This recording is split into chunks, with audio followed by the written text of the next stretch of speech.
सभी विद्यार्थियों को जय श्री राम। मैं आपके अपने YouTube channel learning with Rajat sir के इस प्लेटफॉर्म पर आप सभी प्यारे साथियों का एक बार फिर से जोरदार धमाकेदार स्वागत करते हैं।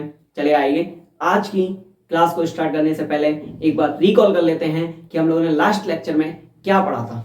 तो लास्ट लेक्चर में हम लोग कुछ क्वेश्चन आंसर देख रहे थे, जिसमें जो लास्ट क्वेश्चन था वो हमारा क्या था, जो हमारे वायुमंडल में गैस से पाई जाती हैं उन गैस को हम लोग क्या कर रहे थे, द्रव बनाने की कोशिश कर रहे थे। उसकी एक विधि देखी थी हम लोगों ने, एक मेथड देखा था जिसके द्वारा वायुमंडल में जो गैसें हैं उन्हें हम लोग द्रव अवस्था में बदलने की एक विधि देख रहे थे। कल हम लोगों ने आपको बताया भी था वो विधि क्या थी, आपको अच्छे से याद है? जल्दी से बता दे।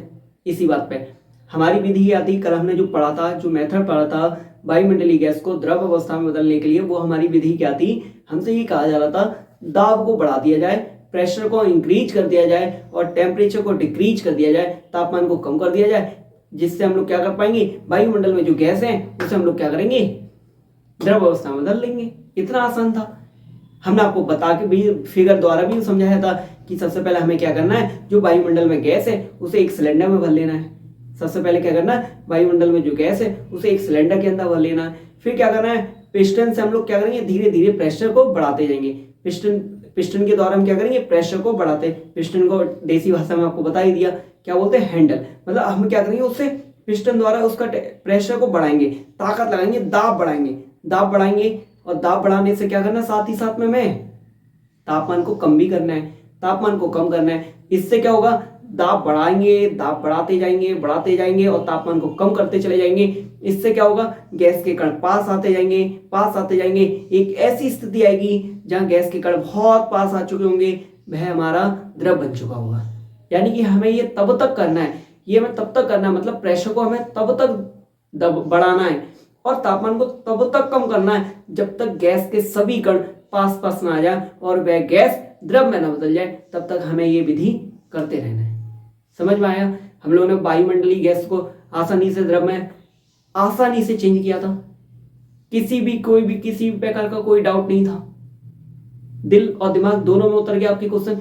अब आप इसे खुद से भी लिख सकते हैं, जो कल मैंने समझाया था आपको। आज एक बार रिवाइज करा दिया, रिकॉल करा दिया और अच्छा हो गया आपके लिए, परमानेंट हो गया।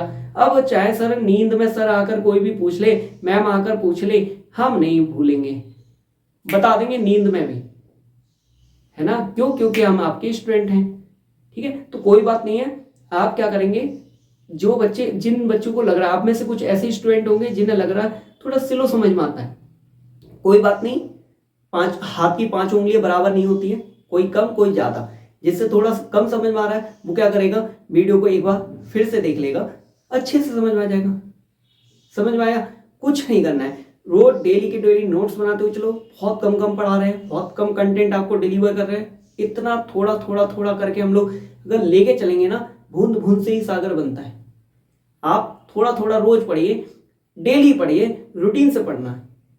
नोट्स बनाइए, वीडियो को एक बार प्ले करके पूरा देख लो, फिर नोट्स बना लो, रिवीजन कर लो। नेक्स्ट अगले दिन आने से पहले, अगली क्लास देखने से पहले आपको एक बार रिवीजन फिर कर लेना है। परमानेंट हो जाएगा आपका। भूलोगे क्या? आज नहीं, 4 साल बाद, 5 साल बाद भी नहीं भूलोगे आप। जो बच्चे, जो आपके बड़े भाई बहन, आसपास जो आपके बड़े भाई बहन हैं, वो आज जो गवर्नमेंट जॉब की तैयारी कर रहे हैं, वो आज इन किताबों को दोबारा पढ़ रहे हैं। लेकिन अगर आपने एक बार ईमानदारी के साथ मेरे चैनल से जुड़ के, मेरे साथ जुड़कर अगर आपने ईमानदारी के साथ अगर पढ़ लिया, गारंटी दे रहे हैं आपको कभी दोबारा वापस नहीं आना पड़ेगा इस रास्ते। एक बार यहां से निकल गए ना ईमानदारी के साथ पढ़ के, बस ईमानदारी जरूरी है। एक बार आप डीप में जाकर के मेरे साथ, आपको कुछ करना भी नहीं है, सब तो मैं पढ़ा रहा, आपको बस अपना फोकस यहाँ रखना है। अपना फोकस यहाँ रखना है कि सर क्या पढ़ा रहे हैं, कैसे समझा रहे हैं, हमें समझना है, नोट्स बनाने, रिवीजन करना है। आपके 3 ही काम है, 3 काम करो, सिंपल है, बाकी मेरे ऊपर छोड़ दो। गारंटी ले रहे हैं फ्यूचर में कभी आप वापस लौट के नहीं आएंगे इन बुकों की तरफ। इसी कंटेंट को आगे डिलीवर करेंगे और बच्चों को, लेकिन आपको दोबारा पढ़ने की जरूरत पड़े ऐसा मौका नहीं आने देंगे। बस केवल आपसे क्या चाहिए, ईमानदारी। आप एक बार ईमानदारी के साथ एक बार पूरा मन लगा के, पूरा फोकस लगा के एक बार नोट्स अच्छे से बना लो, हर एक वीडियो को अच्छे से समझ लो, एक बार रिवीजन, रोज डेली के डेली रिवीजन करते हुए चलो। कोई भी टीचर को परेशान नहीं कर पाएगा। किसी भी प्रकार का कोई क्वेश्चन आप पेपर में छोड़ के भी नहीं आएंगे और आगे की फ्यूचर की आपकी ऑलरेडी तैयार हो जा रही है। ठीक है, समझ में आया। तो साइंस जब आप फीलिंग भी करेंगे, थोड़ा फीलिंग करते हुए सीखेंगे तो आपको एंजॉय लगेगा, आपको अच्छा लगेगा कि हाँ वाकई में हम साइंस पढ़ रहे हैं। अभी तक आपने कैसा पढ़ा उससे कोई लेना नहीं है, पास्ट से कोई लेना नहीं है, हम अभी प्रेजेंट में जी रहे हैं, प्रेजेंट में आप भी जियो। हम क्या सर पढ़ा रहे हैं बस उसी में फोकस करते हैं। ठीक है ना, जो आपने 8th तक जो पढ़ रखा है नहीं पढ़ा कोई मतलब नहीं है, आप आज कहाँ खड़े हैं बस वहां से मतलब रखो। ठीक है, तो आगे बढ़े, आज की क्लास को स्टार्ट करें। आपको मोटिवेट करना बहुत जरूरी हो जाता है, तो सभी लोग क्या करेंगे, ईमानदारी के साथ पूरा फोकस रजत सर की वीडियो पर देंगे और नोट्स बनाते हुए चलेंगे, डेली रिवीजन करते हुए चलेंगे। बाकी 4था कोई काम नहीं है आपका। ठीक है ना, तो आ जाओ आज की क्लास को स्टार्ट करते हैं। हमारा क्या था नेक्स्ट हेडिंग, हमारी जो चेक योर नॉलेज वाले क्वेश्चन थे वो समाप्त हो चुके हैं। कल लास्ट क्वेश्चन था चेक योर नॉलेज वाली, नॉलेज आपकी बहुत चेक कर लिया, आप बहुत अच्छा पढ़ रहे हैं, बहुत अच्छा आपको लग रहा है, हमें अच्छा लग रहा है, आपको भी अच्छा लग रहा होगा कि सर से पढ़ के हाँ हमें कुछ आ गया साइंस में, हाँ हमें साइंस अच्छी लगने लगी है, बहुत सारी चीजें हैं आपको। तो आप क्या करेंगे, हमारा कल लास्ट क्वेश्चन था वो समाप्त हो चुका है, कंप्लीट हो चुका है। आज हम लोग क्या कर रहे हैं, नेक्स्ट हेडिंग को देखने जा रहे हैं इसी चैप्टर की। ठीक है, तो नेक्स्ट हेडिंग हमारी क्या है देख लेते हैं, बाष्पीकरण। नेक्स्ट हेडिंग क्या है हमारी, बाष्पीकरण। मोस्ट इंपोर्टेंट हमारी ये टॉपिक होने वाला है, क्योंकि ये हर एग्जाम में बेसिकली पूछा ही जाता है। ठीक है, आपके स्कूल एग्जाम में जरूर ये क्वेश्चन आपको देखने को मिलेगा, बाष्पीकरण किसे कहते हैं, बाष्पीकरण किसे कहते हैं। ठीक है, अब सुनो, वैसे तो ये साइंस आप डेली लाइफ में आप यूज करते हैं, लेकिन आपने कभी फील नहीं किया ना, इसलिए आपको ये अलग से पढ़ना पड़ रहा है। अभी देखना ये सारा कॉन्सेप्ट आपकी डेली लाइफ में ही जुड़ेगा आके। चलो ठीक है, देख लेते, एक बार पढ़ लेते हैं। सर क्या बात सही कह रहे हो, क्या बात कर दी सर, सही है क्या, देख लेते हो, आ जाओ देख लेते हैं। बाष्पीकरण की परिभाषा, बाष्पीकरण किसे कहते हैं, क्वेश्चन आ जाए तो ये डेफिनेशन लिख देंगे। क्या है सर, एक बार पढ़ लेते हैं। द्रव के वाष्प में परिवर्तन, द्रव के वाष्प में परिवर्तन होने की इस प्रक्रिया को बाष्पीकरण कहते हैं। बस इतनी आसान सर, हाँ वाकई में बेटा इतना ही आसान है। क्या है, द्रव के वाष्प में परिवर्तन, कोई द्रव किसमें चेंज हो रहा, वाष्प में चेंज हो रहा, द्रव के वाष्प में परिवर्तन होने की इस प्रक्रिया को बाष्पीकरण कहते हैं। मतलब पानी पड़ा हुआ था, पानी क्या हुआ, वाष्प बन गया, वाष्प बन गया, क्या हो गया, बाष्पीकरण हो गया। याद करने की जरूरत है क्या, याद ही नहीं करनी पड़ेगी, क्योंकि अगर आपने समझ लिया है, कॉन्सेप्ट को समझ लिया, याद करने की कोई जरूरत ही नहीं है। मैंने क्या समझाया, मैंने कहा द्रव के वाष्प बनने की प्रक्रिया को, द्रव के वाष्प बनने की प्रक्रिया को क्या कहते हैं, बाष्पीकरण कहते हैं। द्रव, एक बार दोबारा पढ़ लेते हैं, क्या है, द्रव के वाष्प में परिवर्तन होने की इस प्रक्रिया को बाष्पीकरण कहते हैं। यानी कि द्रव वाष्प में चेंज हो रहा, द्रव का परिवर्तन हो रहा, किसमें, वाष्प में हो रहा, इसी प्रक्रिया को क्या कहेंगे, बाष्पीकरण कहेंगे। सिंपल है, वेरी सिंपल है, बहुत जल्दी याद हो जाएगी। याद हो गई सर, हाँ बिल्कुल हो जाएगी। तो द्रव के वाष्प में परिवर्तन होने की इस प्रक्रिया को बाष्पीकरण कहते हैं। बस इतनी परिभाषा, छोटी सी है, आपकी जितनी छोटे छोटे आप हैं वैसे ये डेफिनेशन भी छोटी है, याद हो जाएगी।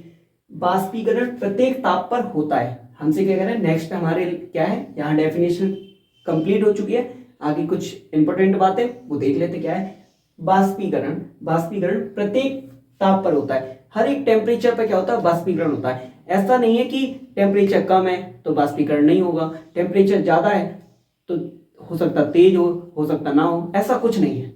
यानी कि कैसा भी टेम्परेचर हो, कैसा भी टेम्परेचर कम हो, टेम्परेचर ज्यादा हो, तापमान कम हो ज्यादा हो, कैसा भी तापमान हो, हमारा बाष्पीकरण कैसा होता है, हर ताप पर हो जाएगा। यानी कि बाष्पीकरण की प्रोसेस चलती रहती है, उसे तापमान से कोई लेना देना। तापमान कहना ना प्रत्येक ताप पर हो जाएगा, तापमान कम है तब भी बाष्पीकरण होगा, तापमान ज्यादा है तब भी बाष्पीकरण होगा। समझ में आया, यानी कि हर एक ताप पर क्या हो जाएगा, बाष्पीकरण हो जाएगा। उससे कम ताप या ज्यादा ताप है कोई नहीं, बाष्पीकरण तब भी होगा, कम है तब भी होगा बाष्पीकरण, ज्यादा है तब भी होगा। ठीक है, परंतु सस्पेंस क्या है, परंतु ताप बढ़ने के साथ साथ इसकी दर भी बढ़ जाती है। ये क्या है, हमसे ये कह रहा है बाष्पीकरण प्रत्येक ताप पर होता है। क्या हो गया, बाष्पीकरण प्रत्येक ताप पर होता है, बाष्पीकरण हर एक टेम्परेचर पर होगा, चाहे टेम्परेचर कम हो चाहे ज्यादा हो, हर टेम्परेचर पर क्या होगा, बाष्पीकरण होगा। बाष्पीकरण के लिए टेम्परेचर कम हो ज्यादा हो कोई दिक्कत नहीं है, बाष्पीकरण होगा। लेकिन मेन बात तो यहाँ है, परंतु ताप बढ़ने के, क्या कह रहा है, ताप बढ़ने के साथ इसकी दर भी बढ़ जाती है। मतलब जैसे टेम्परेचर बढ़ेगा, जैसे टेम्परेचर बढ़ेगा, जैसे टेम्परेचर बढ़ेगा, हमारा वाष्पीकरण भी बढ़ जाएगा। जैसे जैसे टेम्परेचर बढ़ेगा, जैसे जैसे टेम्परेचर बढ़ेगा, हमारा वाष्पीकरण भी बढ़ जाएगा। यानी कि वाष्पीकरण उतनी जल्दी होने लगेगा। मतलब जैसे जैसे वाष्पीकरण, हमारा तापमान बढ़ रहा है, आपने देखा गर्मी ज़्यादा बढ़ रही है, तापमान ज़्यादा बढ़ रहा है, तो वाष्पीकरण भी जल्दी होगा। तापमान बढ़ रहा है, वाष्पीकरण भी जल्दी होगा। तापमान बढ़ रहा है, वाष्पीकरण भी जल्दी होगा। समझ में आया? हमसे यही कह रहा था कि वाष्पीकरण प्रत्येक तापमान पर होता है। वाष्पीकरण तो होगा चाहे तापमान कम हो चाहे ज़्यादा हो, वाष्पीकरण तो होगा चाहे तापमान कम हो चाहे ज़्यादा हो। लेकिन जब तापमान ज़्यादा होगा, जब तापमान ज़्यादा होगा तो वाष्पीकरण भी ज़्यादा होगा। तापमान ज़्यादा होगा तो वाष्पीकरण भी ज़्यादा होगा। अच्छा, आपको एग्जाम्पल से समझा दें। आपने देखा होगा क्या, गर्मी के मौसम में पानी जल्दी से वाष्प बन जाता है, जल्दी जल्दी वाष्प बन जाता है। क्यों? गर्मी में क्या, आपने पोछा लगा रखा है घर में, आपने पोछा लगा रखा है गर्मी के दिनों में, आप लगा के भी नहीं हट पाते हैं। आप लगा के, हाँ तुम्ही ने लगाया पोछा, अभी तो अपने मुंह पे लगा रखा है, लेकिन उससे पहले भी जमीन पे लगाया होगा, सुबह शाम लगाया होगा, जब भी लगाया हो आपने पोछा लगाया। और पोछा लगा के जैसे ही आप हट पाते गर्मी के दिनों में, पता चला आप लगा के भी नहीं हट पाए, और उससे पहले क्या हुआ, वो पूरा सूख गया, पानी कहाँ गया, वाष्प में बन गया। यही तो वाष्पीकरण है भैया। आपने पोछा लगा के हट भी नहीं पाए गर्मी के दिनों में, और क्या हुआ, पूरा जो आपने गीला कर रखा था वो एकदम से वाष्प बन गया, वहां सूख गया एकदम से। यही वाष्पीकरण है। वाष्पीकरण गर्मी में आपने पोछा लगाया, जल्दी सूख जाता है, लेकिन यही आप सर्दियों में लगाओ पोछा तो टाइम लगता है सूखने में, टाइम लगता है। आप दसियों काम कर लेंगे फिर भी आपको दिखेगा कहीं कहीं गीला रह जाता है, गीला गीला रहता है। तो क्या है, जैसे जैसे तापमान बढ़ रहा है, गर्मी में तापमान ज्यादा होता है, गर्मी में तापमान ज्यादा होता है तो वाष्पीकरण जल्दी हो जाता है, तभी जल्दी पोछा सूख जाता है। हम पोछा लगा के हट भी नहीं पाते, उससे पहले सूखने को सूखा हुआ देखते हैं। लेकिन सर्दियों में पूरा लगा के और फालतू के काम भी करके देखते हैं, अभी भी गीला है यार। मतलब सर्दियों में तापमान कैसा होता है, कम होता है, तो वाष्पीकरण भी कम हो जाता है। समझ में आया ये लॉजिक? तापमान ज्यादा है तो वाष्पीकरण भी ज्यादा होगा, और तापमान कम है तो वाष्पीकरण भी देर से होगा। समझ में आया ये चीज? आगे बढ़े, मूव करें, चलो देख लेते हैं। अब नेक्स्ट हेडिंग हमारी क्या है, इसी में देखो नेक्स्ट हेडिंग हमारी क्या है, वाष्पीकरण को प्रभावित करने वाले कारक।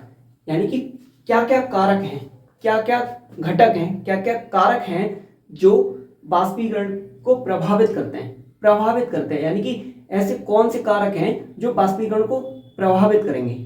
ये मोस्ट इंपोर्टेंट हेडिंग है, आज की क्लास ही मोस्ट इंपोर्टेंट है। ये एग्जाम में पूछी जरूर जाती है, आपका चाहे हाफ ईयरली हो, चाहे एनुअल हो, चाहे कोई भी एग्जाम हो, ये यहाँ से क्वेश्चन बनता ही बनता है। आपसे ये सीधे पूछ लेगा, ऐसे यहीं से सीधे क्वेश्चन पुटअप कर देगा, वाष्पीकरण को प्रभावित करने वाले कारक कौन कौन से हैं। तो आपको याद होना चाहिए, एक एक को समझेंगे, अच्छे से समझेंगे, बस आपका फोकस इधर होना चाहिए। समझो क्या है।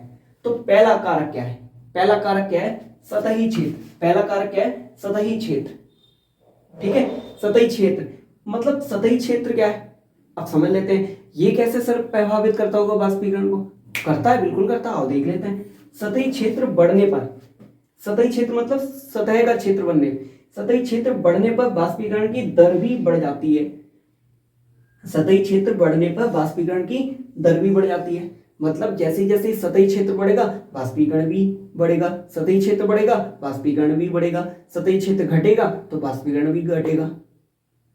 सर हमें ना समझ पाओ, हमें ना समझ पा रहा सर, बताओ और एग्जाम्पल से बता दो। हाँ बता रहे बेटा, देखो आप क्या है, आपसे ये पूछा था वाष्पीकरण को प्रभावित करने वाला कारक कौन कौन से हैं। वाष्पीकरण को प्रभावित करने वाले कारक कौन कौन से हैं, तो उसमें हमने पहला देखा सतही क्षेत्र। सतही क्षेत्र में हमने क्या पढ़ा, जैसे जैसे सतही क्षेत्र बढ़ेगा, जैसे जैसे सतही क्षेत्र बढ़ेगा हमारा वाष्पीकरण की दर भी बढ़ जाएगी। सतही क्षेत्र बढ़ेगा वाष्पीकरण भी जल्दी होगा, सतही क्षेत्र बढ़ेगा वाष्पीकरण भी जल्दी होगा। सर नहीं समझ में आ रहा हो ना यार, कोई बात नहीं, आप समझा रहे। देखो इधर सुनो, ये क्या है, हैंकी। ठीक है, आप सभी के पास होगा, सर्दियों में आप सभी ने यूज किया होगा। ये क्या है, हमारे पास हैंकी है। इस हैंकी को मैंने धो लिया, इस हैंकी को मैंने धो लिया, गीला कर लिया। अब हमें इसे सुखाना है। इस हैंकी को मैंने गीला कर लिया, अब हमें इसे सुखाना है। सुखाना मतलब बाष्पीकरण के तो है, गीला है मतलब द्रव है, अभी इसके अंदर पानी भरा हुआ है, लेकिन अब हमें इसे सुखाना है। सुखाना मतलब बाष्प बनेगा, जो पानी इसके अंदर है जो गीला है रुमाल, अब वो क्या होगा, बाष्प बनेगा। मतलब क्या करना पड़ेगा, बाष्पीकरण करना पड़ेगा। बाष्पीकरण करना है तो अब इसे प्रभावित कौन करेगा, सतही क्षेत्र। सतही क्षेत्र का मतलब क्या समझो इधर, इस रुमाल को मैंने धोया, हैंकी को मैंने धोया और ऐसी रख दिया सूखने के लिए, ऐसी रख दिया, आए धोया और ऐसी रख दिया, और शाम को देखा ये अभी भी यार गीला है, यार सूखा ही नहीं है, ये गीला है, ऐसी रख दिया। तो धो के शाम को आए चेक किया, गीला ही मिल रहा, दिमाग परेशान। फिर अगले दिन यार समझ में आई, एक काम करते हैं, अगले दिन नेक्स्ट डे क्या करते हैं, इस रुमाल को धोते हैं, इस हैंगी को धोया और अब क्या किया, दिमाग चला लिया, क्योंकि साइंस पढ़ चुके, रजत सर ने पढ़ाया था यार एक बार, सर ने बताया था कि कोई भी चीज को क्या करना है, सतही क्षेत्र बढ़ा देंगे उसका, सतही क्षेत्र बढ़ा देंगे। मतलब अभी सतही क्षेत्र छोटा सा था, अभी सतही क्षेत्र छोटा था, सूखने के लिए रखा, पूरा दिन हो गया, सूखा ही नहीं हैंकी। लेकिन अगले दिन यह समझ में आ गई, क्योंकि रजत सर ने आज वाली क्लास में हमें पढ़ा दिया कि जैसे ही सतही क्षेत्र बढ़ता है उस बाष्पीकरण जल्दी होता है, यानी कि हमारी कोई भी चीज उतनी जल्दी सूख जाती है। भाई पानी बाष्प बन गया, पानी बाष्प बन गया तो हमारी चीज क्या हो जाएगी, सूख जाएगी। तो आज वाली सर ने क्लास में बताया था कि सतही क्षेत्र बढ़ा देंगे तो हमारा बाष्पीकरण जल्दी हो जाता है। हमने क्या किया, सतही क्षेत्र बढ़ा दिया, मतलब जो क्षेत्र था पहले क्षेत्र छोटा सा था, हमने क्षेत्र इतना बड़ा कर दिया, एरिया कितना कर दिया, बड़ा कर दिया। अब इस एरिया, जब एरिया बड़ा हो गया, अब इसे हम ऐसा आराम से फैला देंगे। अब हम 15 मिनट बाद भी आके देखेंगे ना तो ये सूखा मिलेगा। देखा ना जादू, सूख गया, सूख गया, देखा जादू। यानी कि आप 15 मिनट बाद आके देखेंगे आपको ये हैंकी सूखा हुआ मिलेगा। कारण क्या था, कारण क्या था, सतही क्षेत्र। भाई हमने उसका क्षेत्र बढ़ा दिया, उसका एरिया बढ़ा दिया। पहले एरिया छोटा था, पहले एरिया कैसा था, छोटा था, और छोटा होने के कारण क्या था, ये देखो पहले एरिया कितना था, इतना छोटा था, एरिया कम था, सतही क्षेत्र छोटा था। सतही मतलब सतह, सतह का जो क्षेत्र है, सतह का जो क्षेत्र है वो कैसा है, छोटा है, अभी सूखने में टाइम ज्यादा लगेगा। सतही क्षेत्र कम है, सतही क्षेत्र कम है तो बाष्पीकरण भी कम होगा। लेकिन सतही क्षेत्र जैसे ही बढ़ा दिया, जैसे ही हमने एरिया को बढ़ा दिया, एरिया को बढ़ाने से क्या हुआ, एरिया जैसे ही सतही क्षेत्र बढ़ गया, जैसे ही एरिया पूरा बढ़ गया, बाष्पीकरण भी जल्दी हो जाएगा, और जल्दी हो गया सूख गया हैंकी। ये लो हो गया ना, समझ में आया। आगे देख लेते हैं क्या है, सतही क्षेत्र बढ़ेगा, जैसे ही हमने हैंकी को फैलाया, एरिया बढ़ा दिया, बाष्पीकरण भी हो गया, बाष्पीकरण भी ज्यादा हो गया, और बाष्पीकरण हो गया, हमारा हैंकी सूख गया। इसीलिए हम लोग सभी कपड़े फैलाकर सुखाते हैं। कभी आपने ऐसे किया, कोई भी कपड़ा धोया और धो के ऐसे ही फोल्ड करके रख दिया कपड़ में, अरे सूख जाएगा, या रखा है ऊपर छत पे या कहीं भी रख दिया और बोला सूख जाएगा, नहीं सूखेगा। क्यों, क्योंकि हम तब आपने साइंस ही नहीं पढ़ी थी। आज आप मेरी क्लास में आए हो, आज आपने ये चीज सीखी है कि यार सतही क्षेत्र बढ़ाने से या कपड़ा जल्दी सूखता है। यानी कि अब हम क्या करेंगे, जो भी कोई कपड़ा होगा उसे ज्यादा से ज्यादा, जितना ज्यादा हम फैला पाएंगे, जितना ज्यादा वो कपड़ा फैल सकता है उतना ज्यादा फैला देंगे, उसे जल्दी सूख जाएगा। इसका मतलब सर ने पढ़ाया था, होगा प्रैक्टिकल करके देखना, हो जाएगा आपसे भी, ठीक है ना। इतनी छोटी सी बात, गुस्सा ना हुआ करो। देखो सतही क्षेत्र बढ़ा देना, ऑटोमेटिक आपका कपड़ा जल्दी सूख जाएगा, ठीक है। सतही क्षेत्र बढ़ा देना, कपड़ा जल्दी सूख जाएगा। आगे देख लेते हैं, जैसे एग्जाम्पल कपड़े सुखाने के लिए, देखो लिखा हुआ भी, जैसे मैं एग्जाम्पल में मैंने लिख दिया है, कपड़े सुखाने के लिए, कपड़े सुखाने के लिए हम उन्हें फैला देते हैं, हम उन्हें क्या करते हैं, फैला देते हैं, ठीक है। हैंकी को मैंने क्या किया, ऐसा ना रख के उसे फैला दिया था, फैलाने से क्या हुआ, सतही क्षेत्र बढ़ गया, सतही क्षेत्र बढ़ गया तो बाष्पीकरण हो जाएगा, और बाष्पीकरण हो गया तो हमारा क्या, हैंकी सूख जाएगा। अब नेक्स्ट हमारा क्या है, क्रियाकलाप। देखो अब हमारा है प्रैक्टिकल की बारी। प्रैक्टिकल करने के लिए आप लोग तैयार हो जाएं। ये प्रैक्टिकल हम नहीं करेंगे क्योंकि नीचे आप देख चुके हैं क्या लिखा हुआ, डू योर सेल्फ। सभी लोग एक्टिव हो जाओ, अगला प्रैक्टिकल जो होने वाला है वो आप करेंगे, आपकी स्क्रीन पे है, समझाने वाला हूं मैं। क्रियाकलाप कौन सा है, 1.14, यानी कि पहले चैप्टर का हम लोग इतने प्रैक्टिकल कर चुके हैं। प्रैक्टिकल नंबर है 1. पहले चैप्टर का 14वां प्रैक्टिकल है ये, ठीक है, 14वां प्रैक्टिकल है। पेज नंबर, अगर आपके पास बुक है, बुक ऑन करके रख लें, ओपन करके रख लें, पेज नंबर 11, पेज नंबर 11 खोल के रख लें। उस पर प्रैक्टिकल जो दे रखा है वो आप खुद करेंगे, प्रैक्टिकल जो है वो मैं समझा दे रहा हूं। आपको करना क्या, वेरी सिंपल है। प्रैक्टिकल कैसा है, वेरी सिंपल है। आपको क्या करना है, एक गिलास पानी लेना है, एक गिलास पानी लेना, एक प्लेट या एक थाली ले सकते हैं आप। एक गिलास में पानी लेना है, एक थाली में पानी लेना है, और दोनों को क्या रखना है, कहीं रख देना, कहीं भी किसी भी खुली जगह पे रख देना, और फिर देखना, या धूप में ही रखे ना आप क्या करना है, एक गिलास पानी को और एक थाली के अंदर पानी की मात्रा दोनों में बराबर होनी चाहिए। मतलब एक गिलास पानी, आप गिलास के अंदर पूरा पानी भर लो, एक गिलास पानी ले लो पूरा भर के, और उसी नाप का पानी उसमें डाल लो थाली में। यानी कि पानी की क्वांटिटी दोनों में बराबर होनी चाहिए। मतलब जितना पानी गिलास के अंदर है, जितना पानी गिलास के अंदर है उतनी पानी आप थाली के अंदर ले लेंगे, जितना पानी गिलास के अंदर है उतनी पानी आप थाली के अंदर ले लेंगे, और दोनों को जाकर के ऊपर धूप में रखेंगे। 2 घंटे बाद देखना जाके, 2 घंटे बाद आपको देखने को मिलेगा कि गिलास का पानी मामूली सा, बहुत कम, ना के समान कम हुआ है, लेकिन थाली का पानी बड़ी मात्रा में कम हो चुका होगा। थाली का पानी बहुत ज्यादा मात्रा में कम हो चुका होगा, जबकि गिलास का पानी ना के समान थोड़ा सा कम हुआ। उसका कारण जानते हैं? योग। यह है साइंस, सतही क्षेत्र।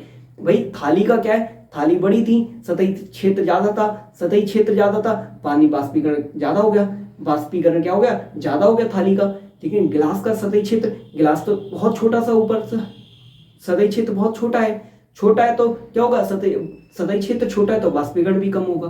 तो गिलास का बाष्पीकरण कम होगा किसकी अपेक्षा, थाली की अपेक्षा। थाली का सतही क्षेत्र ज्यादा था, बाष्पीकरण ज्यादा हो गया, गिलास का सतही क्षेत्र कम था, इसलिए बाष्पीकरण कम हुआ। समझ में आया? ये प्रैक्टिकल आप खुद कर लेंगे, हमें तो नहीं कराने, क्योंकि आप मेरे स्टूडेंट रह चुके हैं, तो अब तो आपको आ गए होंगे प्रैक्टिकल करना। तो ये प्रैक्टिकल सभी लोग करेंगे, करके चेक कर लेना आप, ठीक है? सर जो पढ़ा रहे हैं वो सही पढ़ा रहे हैं, है ना? प्रैक्टिकल जरूरी है, देख लो एक बार, फिर आगे मूव कर लेते हैं।